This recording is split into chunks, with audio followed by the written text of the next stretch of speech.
सार्वजनिक रूप से आके मीडिया के सामने ये माफी भी मांगे। तो पार्टी विरोधी गतिविधि में यह शुरू से पार्टी के विभिन्न नेताओं के मोबाइल से पार्टी विरोधी गतिविधि में यह संलिप्त रहे।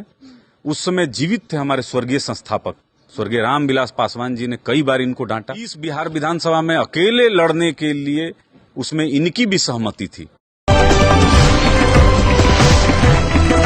पशुपति पारस ने सीधे सीधे चिराग पासवान पे इल्जाम लगा दिया है कि बीते दिनों उन पे जो हमला हुआ है चिराग पासवान नहीं करा है। साथ में पार्टी को तोड़ने का काम भी चिराग पासवान की वजह से ही हुआ है। इस पे खास बातचीत करने के लिए हमारे साथ चंदन सिंह है, लोजपा के प्रवक्ता है। जानते हैं क्या कुछ मामला देख रहे हैं कैसे? देखिए, ये तो 2020 बिहार विधानसभा के बहुत पहले शुरुआत हो गई थी। आदरणीय पशुपति कुमार पारस जी लोक जनशक्ति पार्टी को तोड़ने का बिहार के माननीय मुख्यमंत्री जी के इशारे पर लगातार करते रहे। कई बार पार्टी के विभिन्न नेताओं के मोबाइल से पार्टी विरोधी गतिविधि में यह संलिप्त रहे। उस समय जीवित थे हमारे स्वर्गीय संस्थापक स्वर्गीय रामविलास पासवान जी ने कई बार इनको डांटा।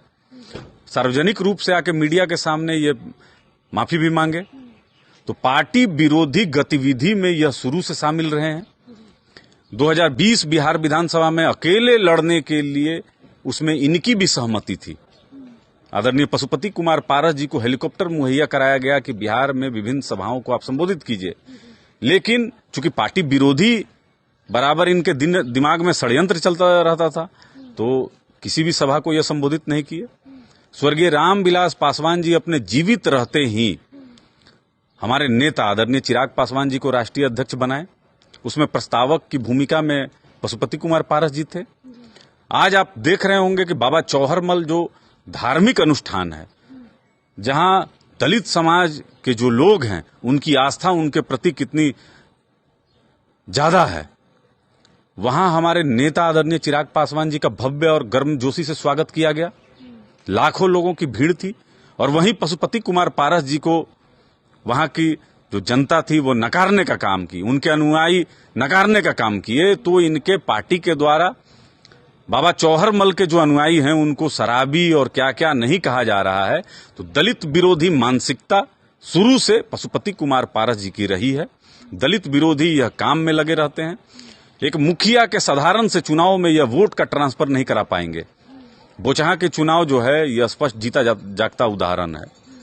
तो अब यह हताशा में, चूंकि चिराग पासवान जी का जो दिन दुगना रात चौगुना जो कद बढ़ रहा है, इससे यह परेशान हो गए हैं।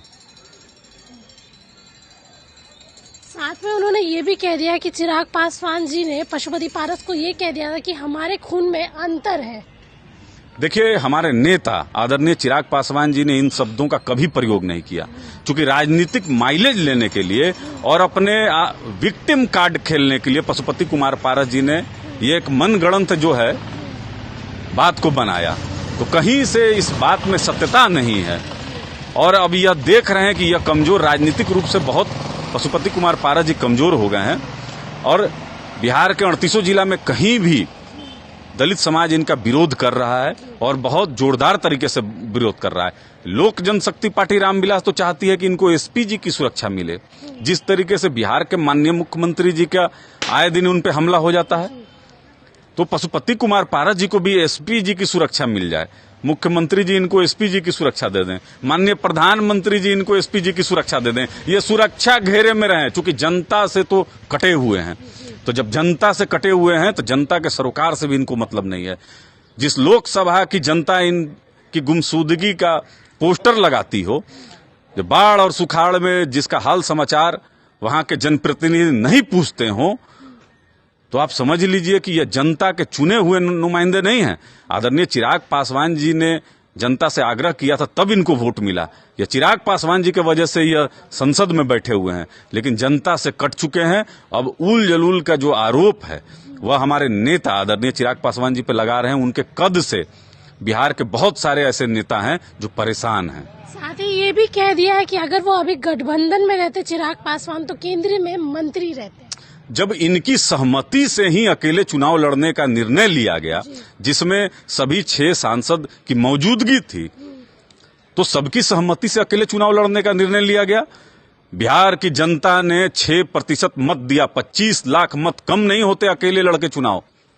तो अकेले लड़ने के बाद ये जो पार्टी विरोधी लोग हैं उनके संगत में माननीय मंत्री जी पड़ गए और सत्ता के लोभ में, मंत्री पद के लोभ में अपने ही भतीजे की पीठ में खंजर मारने का काम पशुपति कुमार पारस जी ने किया है।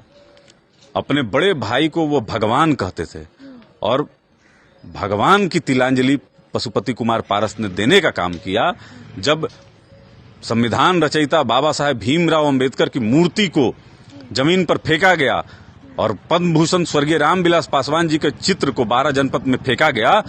उस समय यह निकलकर सामने नहीं आए। जो सत्ता के लोभ में लोग बैठे हैं उनको जनता सही समय आने पर जवाब देगी। तो सीधे सीधे पशुपति पारस ने चिराग पासवान पे इल्जाम लगा दिया है। और अभी हमारी बातचीत चंदन सिंह से हुई है जो लोजपा के प्रवक्ता है। कशिश न्यूज की रिपोर्ट, स्नेहा गुप्ता, पटना।